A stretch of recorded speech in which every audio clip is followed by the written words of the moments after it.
Ladies and gentlemen, welcome back to another video. Today we are about to go over players that I think are going to be must starts in week number 6 of this fantasy football season. If you start these guys, they should secure you a win this week. Anyways, before we start off this video, I want to quickly ask you guys to hit that subscribe button if you are new. And also at the end of this video, drop a thumbs up if you did enjoy. Starting it off today with Kirk Cousins, who is going against the Chicago Bears. So far this season, Kirk has played very well despite the offensive line giving him almost no time, no room to operate. He's getting smashed in the backfield almost every time he drops back. It's pretty brutal. It's got to be brutal on his body throughout the course of the season. And if you guys watched that quarterback documentary that came out last year, Kirk Cousins was beat up at the end of that season, and I don't see anything changing this year with how much he's getting hit. Right now, though, he is 4th in the league at the quarterback position so far, fantasy-wise, but the main question on everybody's mind is how is he going to perform without his star wide receiver, Justin Jefferson? My guess really isn't too much different. He still has some solid offensive weapons in KJ Osborne, Jordan Addison, and TJ Hawkinson right now. Since the O-line is not holding up right now, not creating too much space for these running backs to run, which is going to force the Vikings to throw the ball a lot more. The Bears are currently giving up the most fantasy points to quarterbacks this season, and the Vikings are actually favored in this game by 2.5 points. I'm expecting a huge day from Kirk Cousins and the Vikings to try to save their season. Their season is really on the line in this game as they are currently 1-4. That is not good at all. If you want any chance at making the playoffs, they got to turn things around. Next is Kyren Williams going up against the Arizona Cardinals. We have talked about Williams a lot in these past couple of videos. He's been in the past 3 videos, I believe, and for good reason. He is a clear buy low candidate opportunity in the trade market in my eyes because of how much work he gets out of the backfield. Williams has been consistently seeing around 90% of snaps every single week. That other 10% goes to Ronnie Rivers, but he's been basically irrelevant in fantasy so far this year.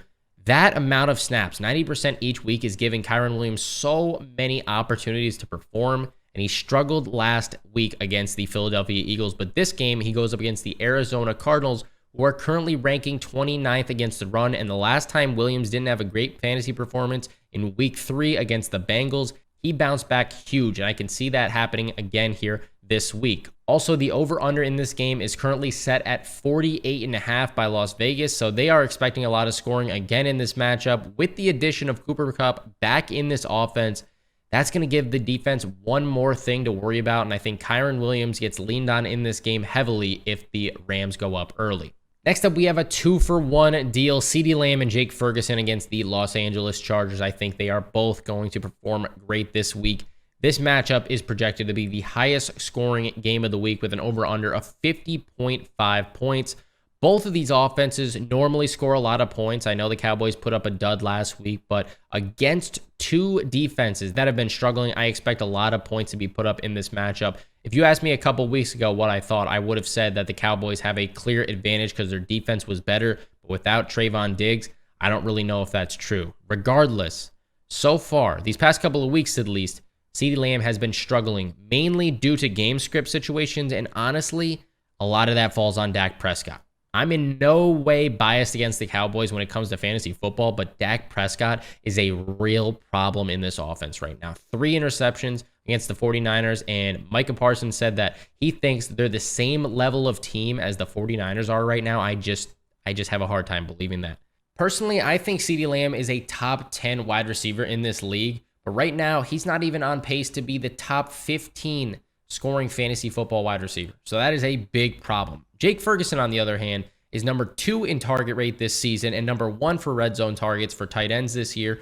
But those opportunities right now just aren't leading to a lot of fantasy points or nearly as many points as they should for him. I think both of these guys are great plays this week. I think Dak has to get back on track, shake off that 3 interception performance, and put up some points against a lackluster Los Angeles Chargers defense here. Next up is Zay Flowers going up against the Tennessee Titans. Zay Flowers has just been the definition of a consistent fantasy wide receiver so far this year in the flex spot, I would say. He's averaging 12.4 fantasy points per game in PPR leagues, but he hasn't had that breakout game just yet. Last week, this was largely due to him not being able to cash in on his targets against the Pittsburgh Steelers. Flowers had 11 targets, but only caught 5 of those targets. So I'm banking on him to have a better game this week against the Tennessee Titans, who are ranking 25th against the pass so far this year. Also, I'm hoping that this Tennessee defense can contain Lamar Jackson's legs, and they can't find too much running room, so they have to pass the ball a lot more. Although last week against the Indianapolis Colts, the Tennessee Titans looked like a horrible run defense. Zach Moss exposed them. Let's hope that doesn't happen again, and Zay Flowers can get upwards of that 10 to 12 target mark again and cash in, maybe even find the end zone for once this year. Next, we have Adam Thielen and Jonathan Mingo. I'm also going to put on this list against the Miami Dolphins. The Panthers have been not playing good football so far this year. That's for sure. But what they have been doing well is getting Adam Thielen the ball, and Jonathan Mingo is starting to get more involved as the weeks go on. He should eventually emerge as the wide receiver number 2 on this team in due time. DJ Chark doesn't really look like that consistent option for this team right now. As for Adam Thielen goes, though, he has been everything you could have wanted out of a late round draft pick and more. He's making the most out of being the wide receiver 1 on this Panthers football team. He's seen over 8 targets in his last 4 games and should continue as the rest of the season goes on to be Bryce Young's favorite target. With Jonathan Mingo, the reason I see him passing up DJ Chark the rest of the season, or very soon that is because he's continually seeing more and more snaps while earning more targets each week. He's coming off his best game yet this past week, 5 catches for 48 yards. And although those aren't amazing numbers, it's a step in the right direction. So I think both of these guys have a great day against a Miami defense who is not too great against the pass.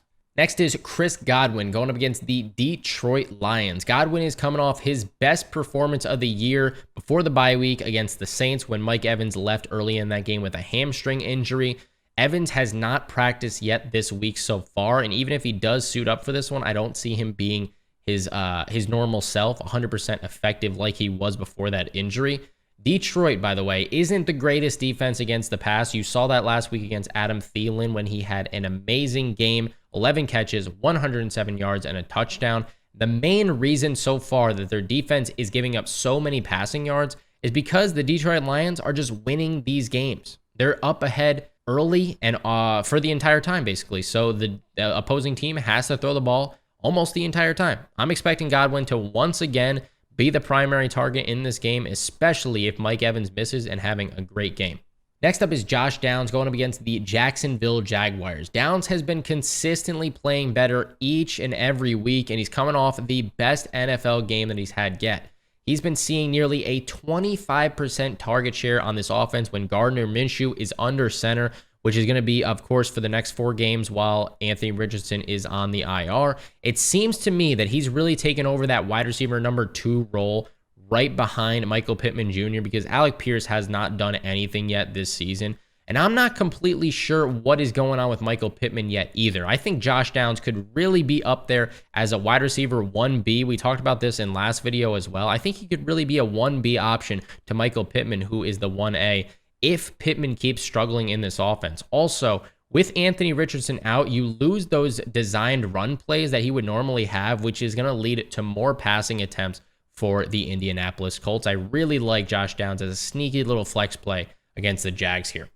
Next is DeAndre Swift going up against the New York Jets. Swift has really taken over this Philadelphia Eagles offense as the number 1 running back. He's heavily involved in the passing game, which of course I love. He had over 4 catches in each of his last 2 games. And Pacheco recently just destroyed this New York Jets defense. All right, I'm expecting Philly to be up early in this one and lean on the run, create some massive holes. The New York Jets are currently ranking 24th against the run, and their passing defense has been solid up to this point. So I think they are really going to lean on Swift in this game and have a lot of opportunities for him, maybe around that 20 carry mark if they pull ahead early. Last but not least is Raheem Mostert going up against the Carolina Panthers. No Devon Achane anymore, at least for the next couple of weeks. Carolina is ranking 31st against the run game right now. Dolphins are a red-hot offense with one of the best rushing attacks in the league right now. You can expect Jeff Wilson Jr. to eat into the carries a bit if he plays in this one, but not enough to really put Mostert into that area where I wouldn't be comfortable starting him. Mostert has been very effective so far this season. In the 2 games so far that he played without Achane as well, Mostert scored 19 PPR fantasy points per game, got 15.5 touches per game, and ranks 5th in yards per touch this year so far. Carolina's defense should not stand a chance against Miami's offense in this one. I think the Dolphins are going to have a field day on Sunday in this game. Anyways, guys, if you enjoyed this video, as always, drop a thumbs up, subscribe to the channel if you are new, and if you have any questions for me, leave them down below. I will catch you in the next one, and good luck in week 6.